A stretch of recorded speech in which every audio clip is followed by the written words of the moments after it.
আল্লাহ তাআলা বলছেন সূরা আযহাবের 21 নম্বর আয়াতে, লাকাদ কানা লাকুম ফি রাসূলিল্লাহি উসওয়াতুন হাসানা, তোমাদের জন্য উত্তম আদর্শ হচ্ছে আল্লাহর নবী সাল্লাল্লাহু আলাইহি ওয়াসাল্লামের জীবনী। তো আমরা কি আল্লাহর নবী সাল্লাল্লাহু আলাইহি ওয়াসাল্লামের জীবনী দেখছি? বলেন। শিয়া সম্প্রদায়ের থেকে সর্বপ্রথম জন্মদিন পালন হয়েছে, তারা 5 জন ব্যক্তির জন্মদিন সর্বপ্রথম পালন করত।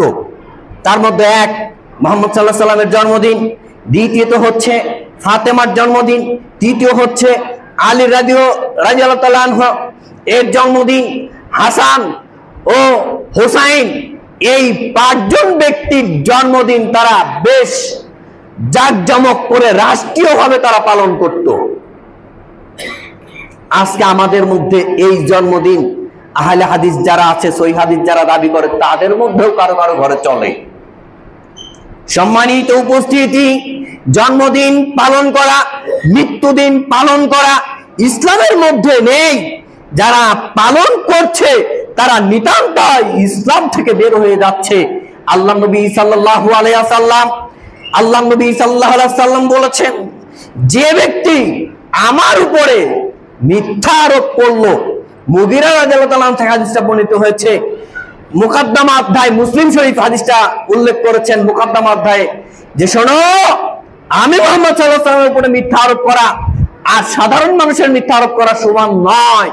যদি কেউ আমার উপরে মিথ্যা আরোপ করে তাহলে সে তার বাসস্থান জাহান্নামে করে নিল। নাউযুবিল্লাহ।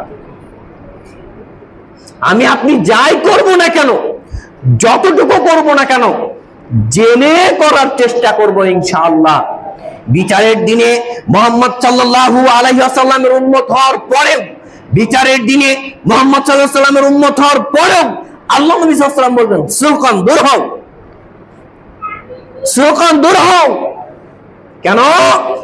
কারণ তুমি যে ফেরেশতারা আল্লাহ নবী সাল্লাল্লাহু আলাইহি ওয়াসাল্লাম তার উম্মতকে চিনবে ওযুর স্থানগুলো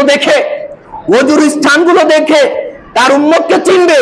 চিনার পরে যখন তিনি কাউসারের পানি পান করতে যাবে, তখনই তার সামনে দেওয়াল তৈরি হয়ে যাবে, প্রাচীর তৈরি হয়ে যাবে। ফেরেশতাদেরকে মুহাম্মদ সাল্লাল্লাহু আলাইহি ওয়াসাল্লাম বলবেন, এ তো আমার উম্মত, তো এমন হলো কেন? তখন ফেরেশতারা বলবে, হে আল্লাহর নবী সাল্লাল্লাহু আলাইহি ওয়াসাল্লাম, যখন আপনি পৃথিবীতে ছিলেন না তখন আপনাকে ওভারটেক করে নতুন নতুন দিন তারা পালন করেছে, নতুন নতুন ধর্ম তারা পালন করেছে।